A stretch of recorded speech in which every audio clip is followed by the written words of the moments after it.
Hello friends, my name is Kajal और आप सभी का स्वागत है मेरे चैनल पर। और आज के इस वीडियो में हम डिस्कस करने वाले हैं यूपीडीएलएड फर्स्ट सेमेस्टर सब्जेक्ट शिक्षण अधिगम का सिद्धांत। जी हाँ फ्रेंड, जैसे कि हमने कल डिस्कस किया था शिक्षण सूत्र, ठीक है।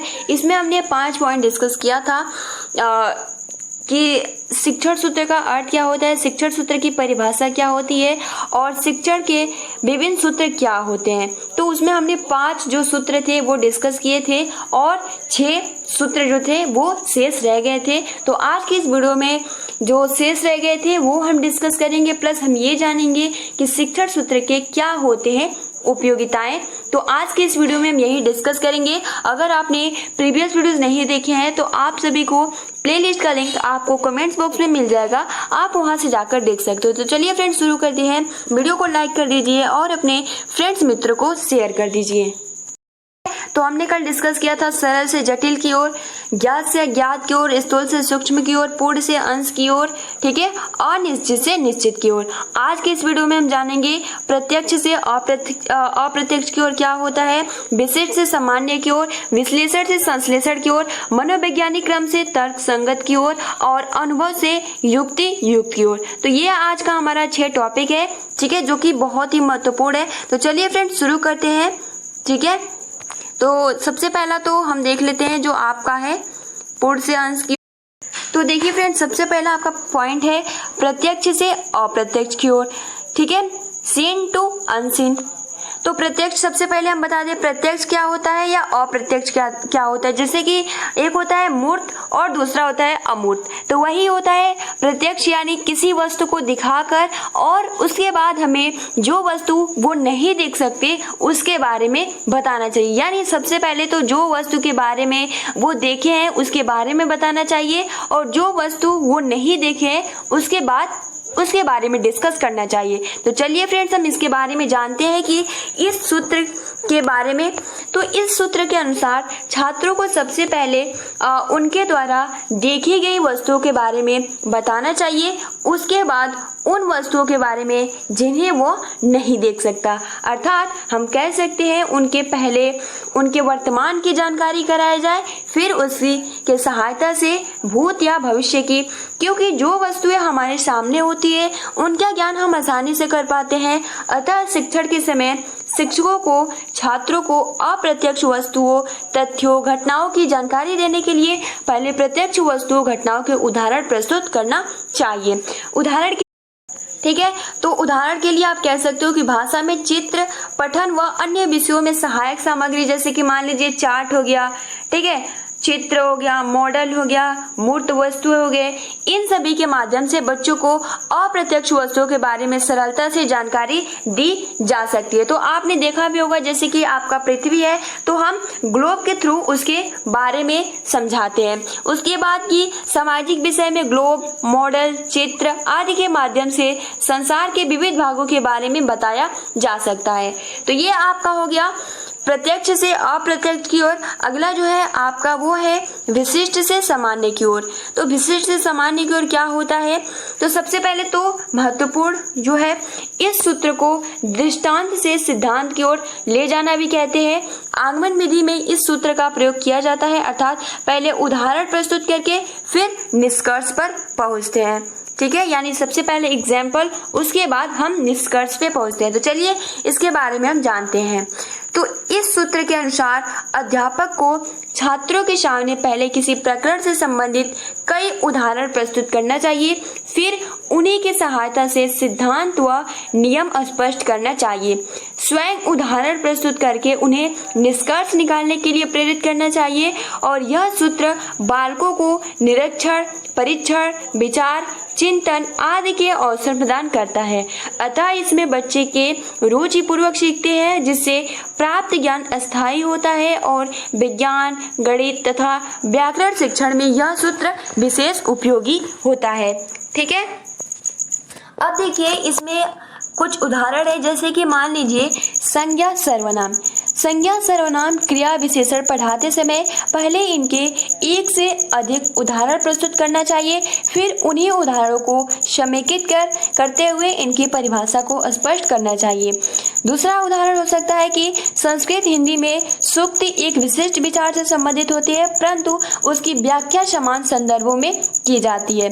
जैसे कि प्रशिक्षु हेतु विज्ञान, गणित व व्याकरण में विशिष्ट से सामान्य की ओर शिक्षण सूत्र को उदाहरण के माध्यम से अपने प्रशिक्षण कक्ष में प्रस्तुत करें। तो ये आपका हो जाता है यानी विशिष्ट से सामान्य की ओर, यानी किसी भी टॉपिक को शुरू करने से पहले आप कुछ भी पढ़ाने जा रहे हो तो सबसे पहले तो एग्जाम्पल आप प्रस्तुत करो, उसके बाद आपको निष्कर्ष में आना है।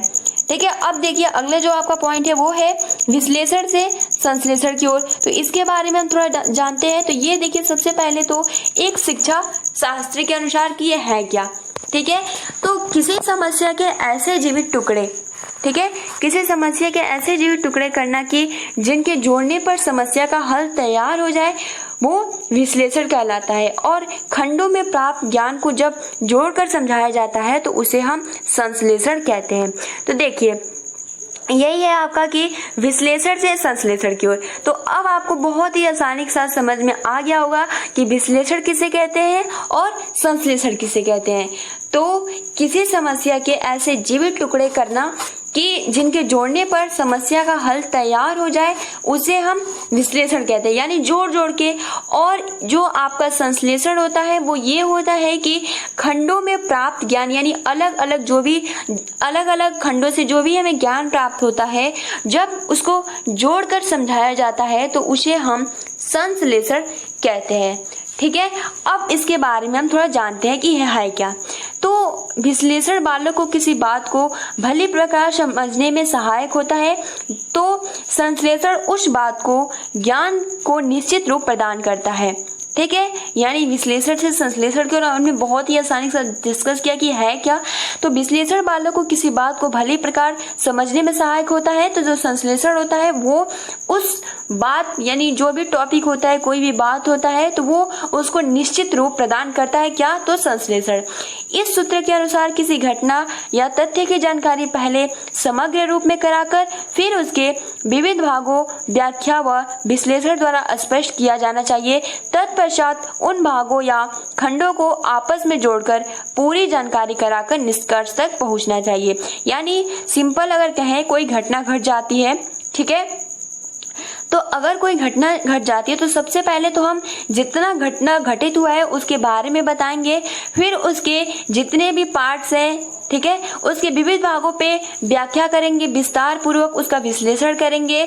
उसके बाद जब हम विश्लेषण कर लेंगे जितने भी भाग है, तब उन भागों को या खंडों को आपस में जोड़कर पूरी जानकारी कराकर निष्कर्ष पर पहुंचते हैं। तो ये होता है आपका विश्लेषण से संश्लेषण की ओर। आपको बहुत ही आसानी के साथ समझ में आ गया होगा। उदाहरण के लिए छात्रों को यदि उत्तर प्रदेश के विभिन्न जिलों की जानकारी देना है तो सर्वप्रथम तो हम पहले उत्तर प्रदेश, फिर उसके सभी जिलों की स्थिति व विशेषताओं की जानकारी कराई जा सकती है और अंत में सभी को पुनः समेकित करते हुए उत्तर प्रदेश की जानकारी दी जा सकती है। ठीक है, यानी विश्लेषण से संश्लेषण की ओर। यानी सबसे पहले तो हम किसी भी घटना या बात को या किसी भी टॉपिक को समझाएंगे तो सबसे पहले तो हम पूर्ण जानकारी देंगे, फिर जानकारी देने के बाद हम उसको पार्ट वाइज, यानी जितने भी भाग या जितने भी खंड है उसके बारे में उसका विश्लेषण करेंगे। उसके बाद हम क्या करेंगे, जो भी हमने पार्ट या खंड के बारे में बताए हैं उसको पुनः जोड़ेंगे और वो होता है आपका संश्लेषण। ठीक है, अगला है आपका 9वां मनोवैज्ञानिक क्रम से तर्क संगत की ओर। यानी महत्वपूर्ण पॉइंट्स ये है कि छोटी कक्षाओं के लिए हम मनोवैज्ञानिक क्रम का प्रयोग करना चाहिए और जो बालक ऊंची कक्षाओं में पहुंचते जाए त्यों हम तर्कात्मक क्रम का प्रयोग करते जाना चाहिए। ये किसका कथन है? तो ये S.K. अग्रवाल का स्टेटमेंट है। यानी छोटी कक्षाओं के लिए हमें मनोवैज्ञानिक क्रम का प्रयोग करना चाहिए और जैसे जैसे बालक ऊंची कक्षाओं में पहुंचता है वैसे वैसे हमें तर्कात्मक क्रम का प्रयोग करते रहना चाहिए। अब देखिए इसके बारे में थोड़ा जानते हैं। तो शिक्षा में बाल मनोविज्ञान के महत्व के कारण यह माना जाता है कि बालक की शिक्षा उसकी रुचियों, रुझानों, क्षमताओं व जिज्ञासाओं के अनुसार प्रदान करनी चाहिए। और जैसे जैसे उसके ज्ञान का विकास होते जाता है उसे विषय का तार्किक व क्रमबद्ध ज्ञान प्रदान किया जाए, जिससे उनकी रुचि व ध्यान पाठ्य व विषय में बना रहे। उदाहरण के लिए कि भाषा में शिक्षण का तार्किक क्रम वर्ड एवं ध्वनि के पश्चात वाक्य सिखाने का, जबकि मनोवैज्ञानिक क्रम के अनुसार पहले वाक्य फिर वर्ड व ध्वनि के बारे में जानकारी करानी चाहिए। तो देखिए एग्जाम्पल के लिए बहुत ही अच्छा है, यानी भाषा शिक्षण का तार्किक क्रम वर्ड एवं ध्वनि के पश्चात वाक्य सिखाने का है। और जो मनोवैज्ञानिक होता है तो सबसे पहले तो क्रम के अनुसार उन्हें वाक्य देना चाहिए, फिर वर्ड या ध्वनि के बारे में जानकारी देनी चाहिए। ठीक है, तो बच्चों को इतिहास में मुगल कालीन स्थापत्य की जानकारी देना है। तो मनोवैज्ञानिक विधि के अनुसार बच्चों में पहले स्थापत्य कला की दृष्टि से महत्वपूर्ण स्थलों के चित्रों को दिखाकर चर्चा करें, जिससे वे पाठ में रुचि ले, फिर तार्किक ढंग से उनका स्थापत्य संबंधी विशेषताओं को बताए। तो ये आपका हो गया मनोवैज्ञानिक क्रम से तर्क संगत की ओर, यानी जो आपका मनोवैज्ञानिक होता है वो किसी सबसे पहले तो वाक्यों के बारे में बताते हैं, फिर वर्ड के बारे में वो जानकारी देना चाहते हैं। फिर 10वां है आपका अनुभव से युक्ति युक्त की ओर। तो ये क्या होता है, तो अनुभव ज्ञान वह देता है जिसे बालक अपने निरीक्षण व अनुभव द्वारा प्राप्त करता है। उसके इस अपूर्ण व अनिश्चित ज्ञान को वास्तविक व अस्थायी बनाने के लिए उसे तर्क युक्त बनना चाहिए। अल्प आयु के बालकों में तर्क व विचार के प्रयोग की क्षमता बड़ों की अपेक्षा कम होती है। उनकी जानकारियों का आधार उनका अपना अवलोकन व स्व अनुभव होता है, परंतु इन अनुभवों के कारण को खोजने पर बाल मस्तिष्क असफल रहता है। अतः शिक्षक को बच्चों के अनुभव द्वारा प्राप्त ज्ञान को विविध विधियों, सामग्रियों और प्रयोग द्वारा तर्क संगत और अस्थायी बनाना चाहिए। यानी सिंपल अगर कहें कि जो उनका सोचने और समझने की क्षमता होती है थोड़ी कम होती है, तो सबसे पहले तो उनका जो भी अनुभव है उसी से रिलेट करके पढ़ाना चाहिए।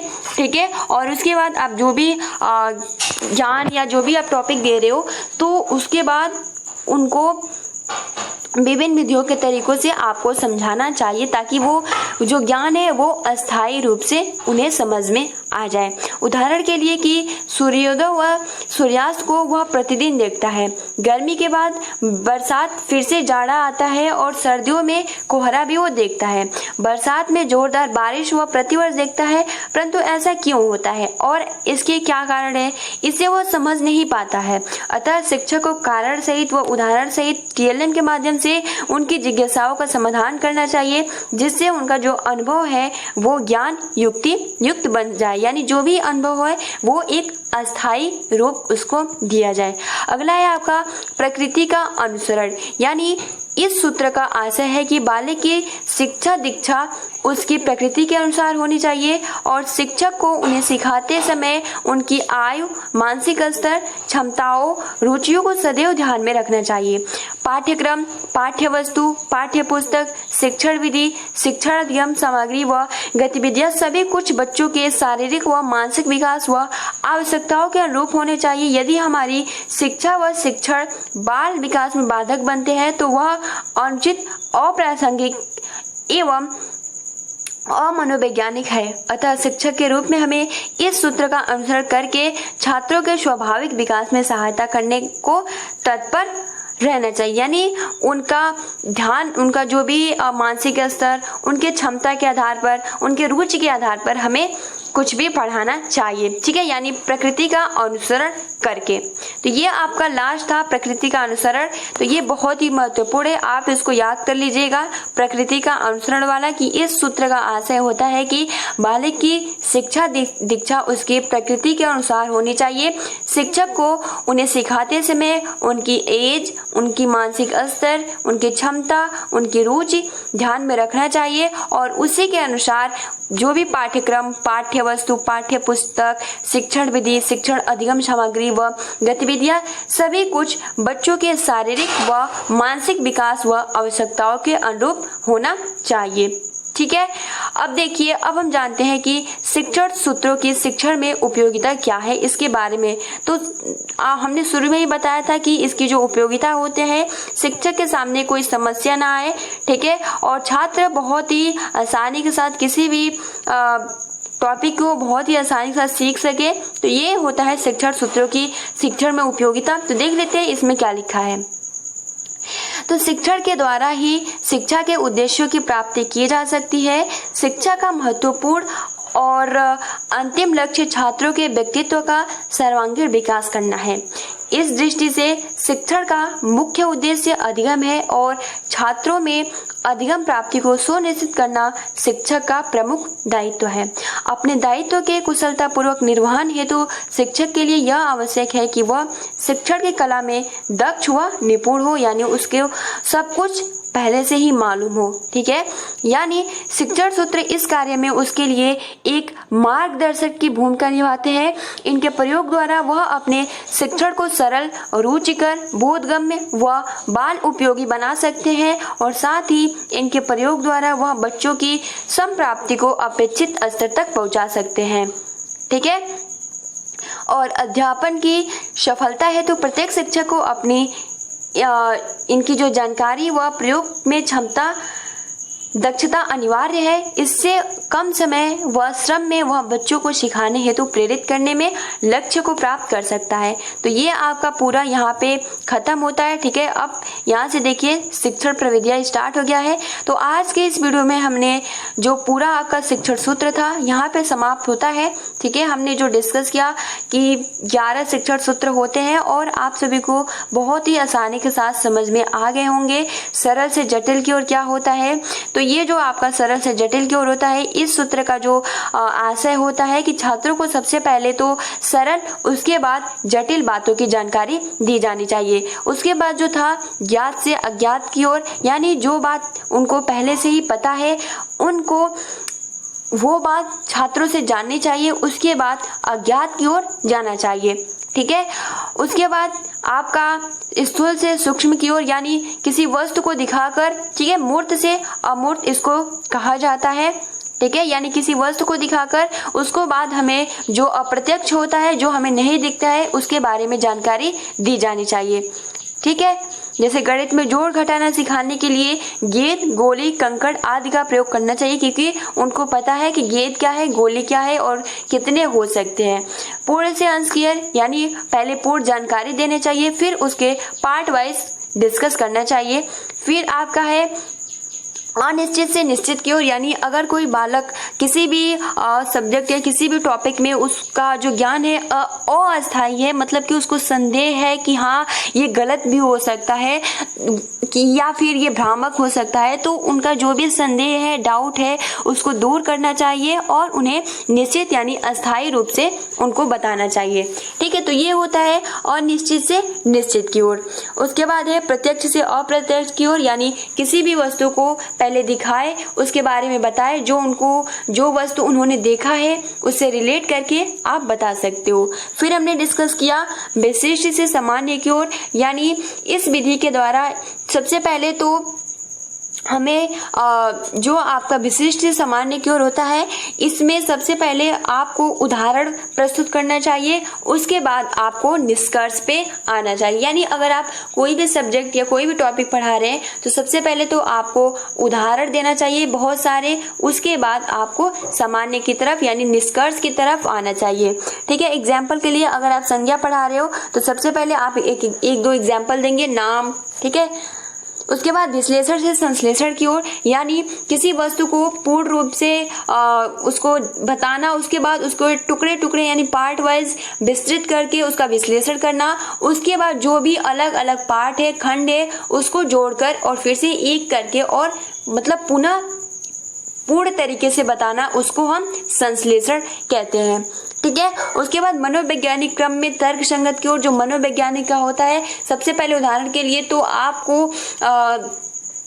वाक्य बताना चाहिए, फिर वर्ड और ध्वनि के बारे में बताना चाहिए। उसके बाद आपका है अनुभव से युक्त यानी इसमें जो होता है कि बहुत सारे छात्र होते हैं, जैसे कि हमने उदाहरण देखा था कि वो सोचते हैं बरसात क्यों होता है, जड़ा क्यों आता है, गर्मी क्यों आती है, तो वो उनको अस्थायी रूप में बताना चाहिए कि इस कारण इस तरीके से होता है। यानी उनको पता होता है लेकिन फिर भी उनको डाउट होता है, यानी अनुभव पहले से होता है। तो वो आपको क्या करना है, शिक्षक का जो काम होता है कि युक्ति से युक्त की ओर ले आना। उसके बाद जो लास्ट था वो था प्रकृति का अनुसरण, यानी हमें या छात्र को जो भी उनकी रुचि है, क्षमता है, मानसिक विकास है, उसको ध्यान में रखते हुए अपना पाठ्यक्रम, पाठ्य वस्तु या जो कुछ भी आप पढ़ा रहे हो उसी के अनुरूप होना चाहिए। ठीक है, शिक्षण सूत्रों में शिक्षण में उपयोगिता क्यों है, तो जस्ट हमने अभी डिस्कस किया कि जो भी शिक्षक होते हैं उनके सामने बहुत सारी समस्याएं आती है। इन सभी समस्याओं को दूर करने के लिए, ताकि वो बहुत ही आसानी के साथ किसी भी छात्र को आसानी के साथ वो पढ़ा सके, समझा सके और उनका जो क्लासरूम है वो रुचिपूर्ण बने, प्रभावी बने। ठीक है, और अच्छे ढंग से वो समझ में आ सके। तो फ्रेंड्स, ये आपका पूरा शिक्षण सूत्र था और आप सभी को बहुत ही आसानी के साथ समझ में आ गया होगा। तो फ्रेंड्स, आज हमने जो डिस्कस किया बहुत ही महत्वपूर्ण है। तो फिलहाल आज के लिए इतना ही। वीडियो को लाइक कर दीजिए और अपने फ्रेंड्स मित्र को शेयर कर दीजिए। Thanks for watching, take care and best of luck.